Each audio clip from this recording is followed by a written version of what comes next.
Hey guys, Ham Solo, Kilo Zero Foxtrot Yankee Romeo. Going to be working on the Plishner Radio telescope, doing a little bit of maintenance. It is May, about the end of the second week, about 58 degrees out here, so good time to crawl up in that before it gets too hot. All right, I drove out here to Haswell, Colorado, again at the Plishner Radio telescope, and we are going to service the radio telescope. So we're going to get inside in there and lubricate all the gear mechanisms that help drive the telescope antenna. And so we got some industrial strength lubricant, and we're gonna get up in there and go up the tower and get up in there and see about lubricating all those gears. So let's check it out.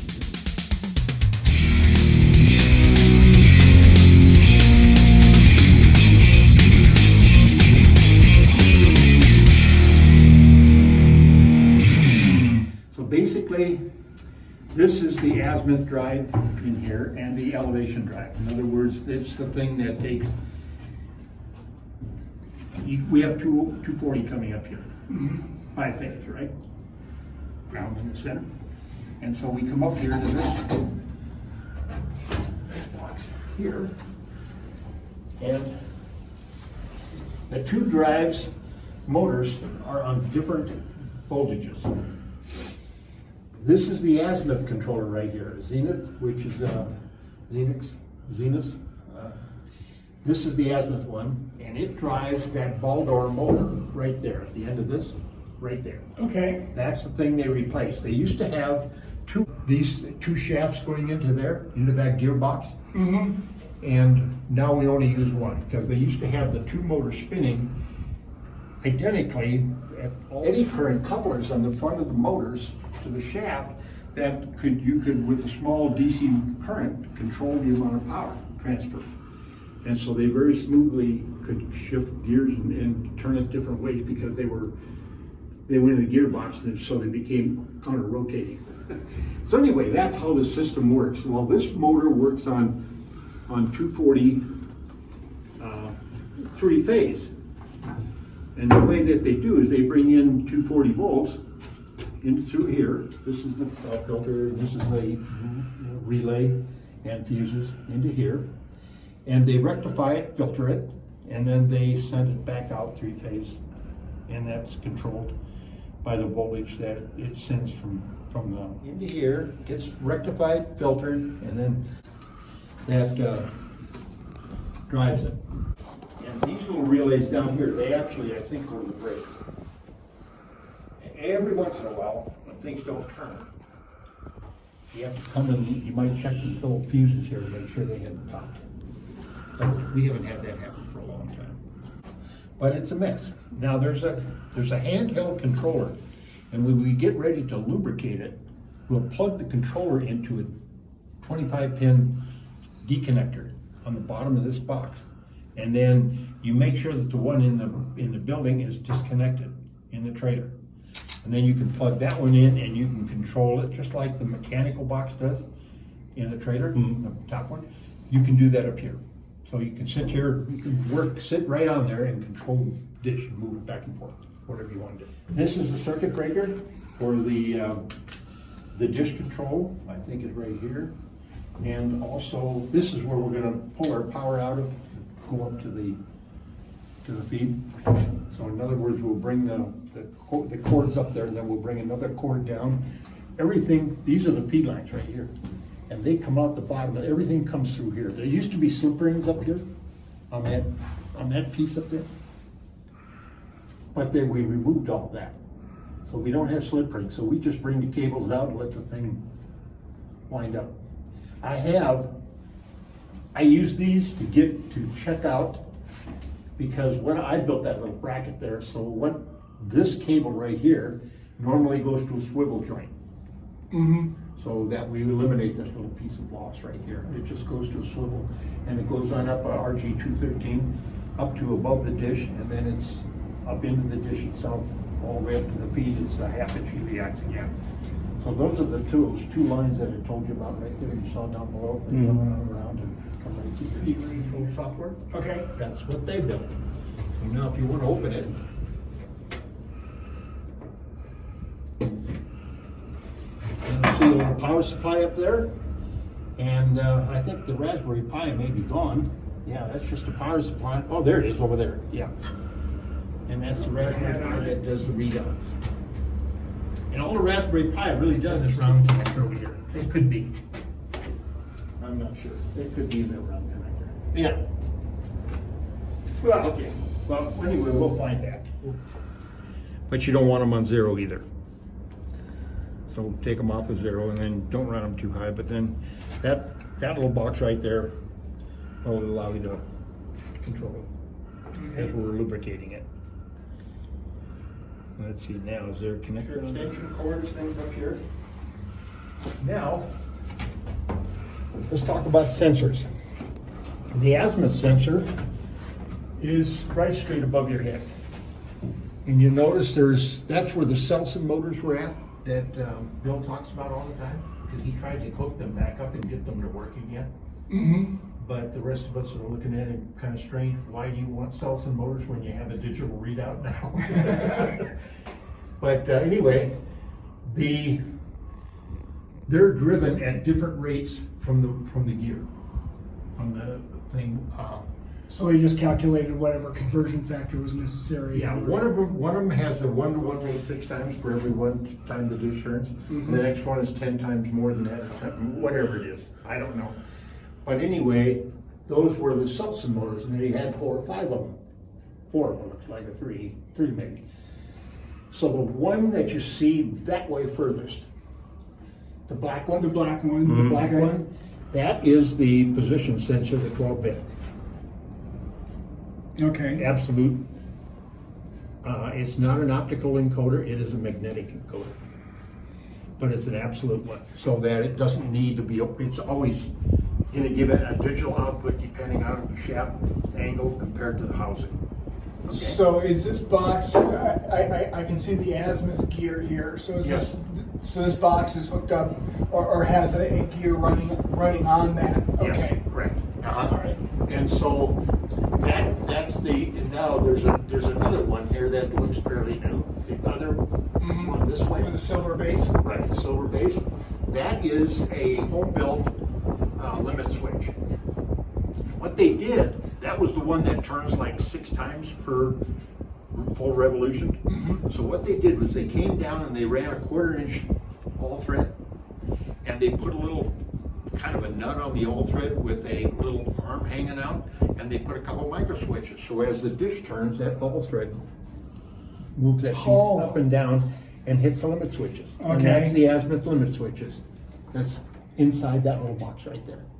Probably in that little frame that's above the black cylinder or something? Yeah, right, Okay. right in the box cylinder area. Okay. That's where you just take a shear. Okay. All right. And what is, right now it's set for plus and minus. That's not the elevation, that's the azimuth. Because I know that and it says east over there. I know that you fight with the elevation when you get very close to the horizon. Yes, you sometimes, do, yeah. And we're talking to them about that, fixing that problem, making it a little bit better, of course. They did that so that you couldn't possibly hit the tower with the feed. Mm-hmm. Because 1 or 2 people have done it. Including Paul Berge, the guy that did all this.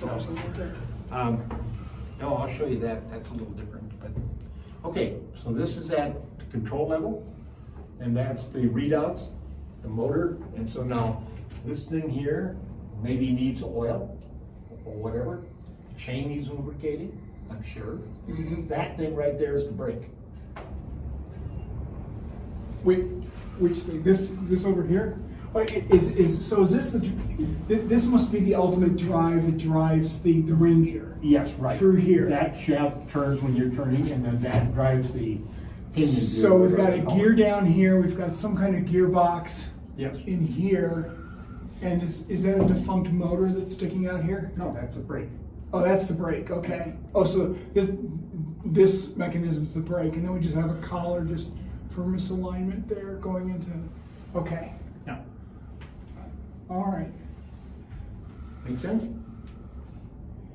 Yeah, why would you need a brake on that? Well, I guess wind. Yeah. All right. You know, the brake sits there and holds it, but it has the mechanical advantage of that whole gearbox. So I don't know, I've never seen inside the gearbox or anything else, but you know, in other words, the brake is over here, and so it has a tremendous mechanical advantage, and it'll really hold that thing. It looks to me like there's the fluid fill nut on the outside here. Could be, yeah. That, we'll talk to a fellow by the name of Paul Berge, B-E-R-G-E. He lives up in Lyons. He's the guy that did almost all the work on this, as well as the two that were up in Boulder when they had control of those two. And he came down here, and those guys spent like 3 to 4 years getting this thing ready to run. Because they had to use just regular hand hoist, and they had to lower these 100+ pound motors that were up here, lowered them all the way down there. And so that was major work, those guys. They'd come down for a whole week at a time, but they loved getting away from their wives, so that's, seriously, that's what they told me. So this worries me because of all the crud that's here. That looks to Ever me, since I saw this well, in '84. right, but what worries me is that means that that's probably leaking somewhat. Well, so yeah. there may not be much fluid left in that. Could be, yeah. We'll have to talk to Paul and see what he has to say about that. Well, he'll be very honest with us, what he knows anyway. See all of that. So that gear is easy to see. What I don't see is the bearing. So do you bring up a flashlight? Yep. Anybody? And I got one on my cell phone. Well, what I'm wondering is if it's just a bearing surface. Well, the bearings are on the outside of the gear. Whatever it is, it may be a rotors all the way around or something that it turns on.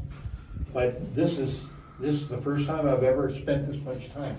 This actually has a plate up here that they normally cover this hole to keep the dust and dirt. Okay. But we come up and go down so often that we just leave it sitting up here.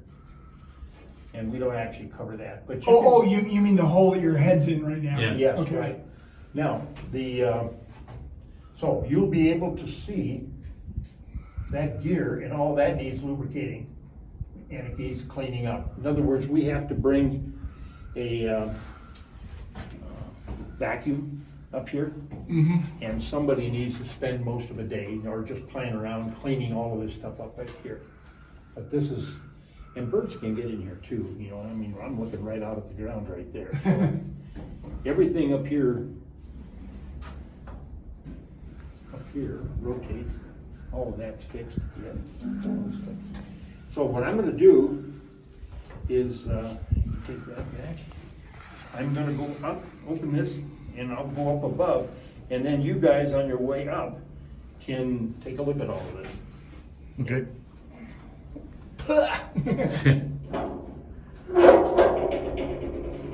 With your millers.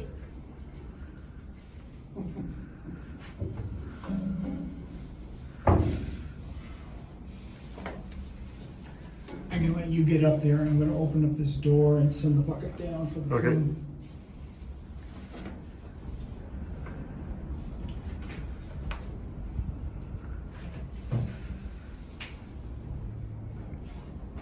All right. Looking at the gear guide all the way around. Okay. And I see the little gear here. 3 inches in length. And that used to be the old feed. Now, what frequency were they operating on with that?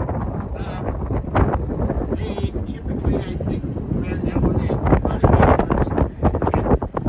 8 or something like that. And that's when they were doing their propagation studies with it on that. 10, 40, so 1 gigahertz.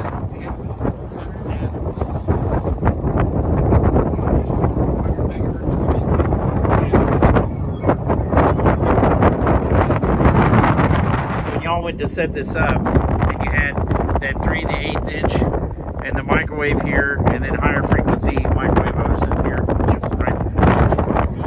Did y'all not want to reuse any of that? It was all in bad shape. Okay. It had been sealed. And so you'd have to taken it all down and clean it. Yeah. But remember, back in the days, this is back in the 1950s when they used this. Yeah. They did not have transistors at that time. Sure. Particularly in that frequency. And so they couldn't put preamps and things like we can. And, power amplifiers, they didn't have the solid state. So nowadays,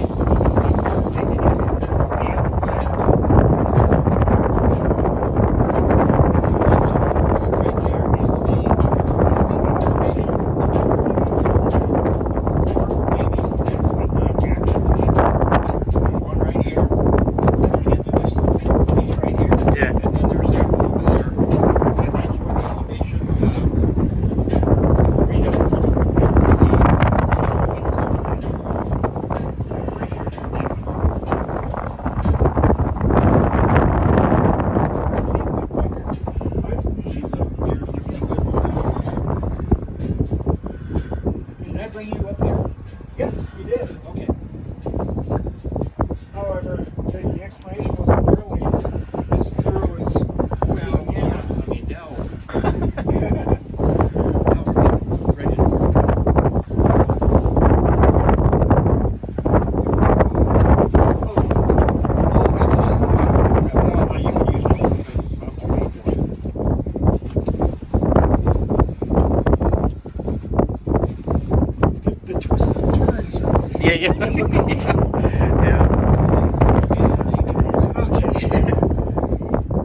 Now, when you want to go up into the dish, and what you go up into right here, because that's hinged. Okay. So this is the ladder. Yeah. You take the ladder loose, put it right here, you crawl up, you take the nut loose up there, and the things will come and go right up into the dish. Huh. So, Is there any purpose for being like actually in the bottom of the dish? Is there anything up there? Because the cables actually go to three spars up there. Yeah. Yeah. So you have to go for access to those spars, I can see the cables running out there. Yes, that's where the old cables did, and that cable comes out that other one right there. See the 3-inch line? Yeah. So there's an access point through the dish to that the It'll cables just be outside the cable, outside those spars. Oh, so it's outside the spars, not up to the middle. Are you using this guide at all, or is it left over? Just like that. That's supposed to be connected to the feed. Oh. Well, it doesn't look like it is. And get me wallowing around on the dish. Well, I figured the person who you probably see the least on your channel is you. Yeah.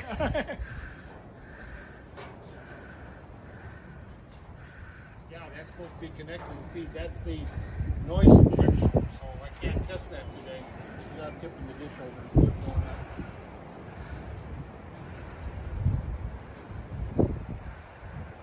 And the brackets that were holding it, and it was just sitting here swinging in the breeze. Oh, really? So they took it down to make sure that it didn't break anything. Yeah. Took it down. So now, if you'll notice, on the bottom here, it's like a turnbuckle. Sure. There's a piece down there.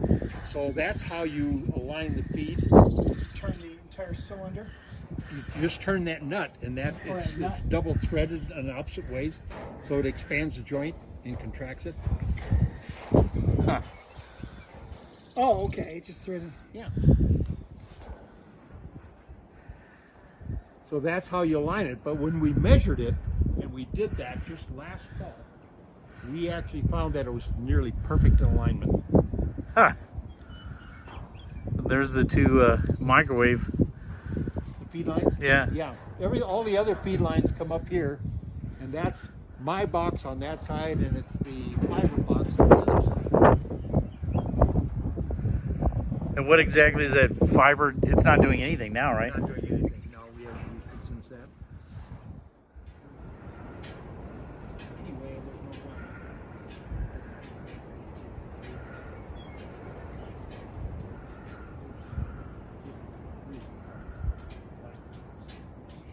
Right? Mm-hmm. Just like any other antenna. and you want the energy at the outside rim to be about 10 dB down from the center. In other words, call it 10 dB edge taper. Okay. On the feed gain feed, so that you have a real wide main feedback. To kind of average out the imperfections. No, Oh, I mean no. that to illuminate the whole bit. Okay. You use the whole bit. Oh, I see. So if you're going to go up to higher frequencies, above say 2 gigahertz or so, where the RMS errors of the dish itself start to become significant, then you have to make a higher gain feed and use less of the dish. That also means that you don't have to do that. But it also means for regular astronomy that you're not looking over the edges of the dish of the Earth on the outside, which is noisy. You're 290 degree roughly temperature, Kelvin, and so that adds to the noise in your feed. Your feed is much, much lower. And so the idea is to use less of the dish at the higher frequencies so that you don't have the point accuracy problem that it would be like a 1/10 of a degree beam width at 10 gigahertz if you use the whole dish. It would be under a 1/10 of a degree beam width. We're under 1 degree now, right? And we're going up 10 times in frequency, 1/10 of a degree. So it's our optical encoders, that's the absolute maximum resolution of them. So we wouldn't be able to do that very well. All right, so I think the overall gist was just to get a familiarization with what we might have to do when we go to lubricate the gears on the dish and the different points of where we have to do it. So I thought that's what we were going to do when we came out, but apparently we don't really know yet for sure where to do it, because I don't think they've done it since they have started using it again or taking it over. And so they're going to get with an expert who used to do the 2 dishes up there in Boulder, and they're going to try to find out what exact lubricant, oil or silicone or grease or whatever he was using, and see if that'll work on this dish. And then we saw those grease fittings that were underneath the top, and so we know the areas that we probably have to do, and we just need to know what type and exactly if that's the only things that we have to do. And so this was more just informational to find out where we're looking at up there and how difficult it'll be to get to those areas. And so we need to do it, I would think, fairly soon, because out here it'll start getting pretty warm during the summer. And so want to make sure that when we're crawling around there inside the dish later on, that it's not too hot. And so until that point, I'm going to probably sign off. This is Ham Solo K0FYR from the Plishner Radio Telescope in Haswell, Colorado, 73.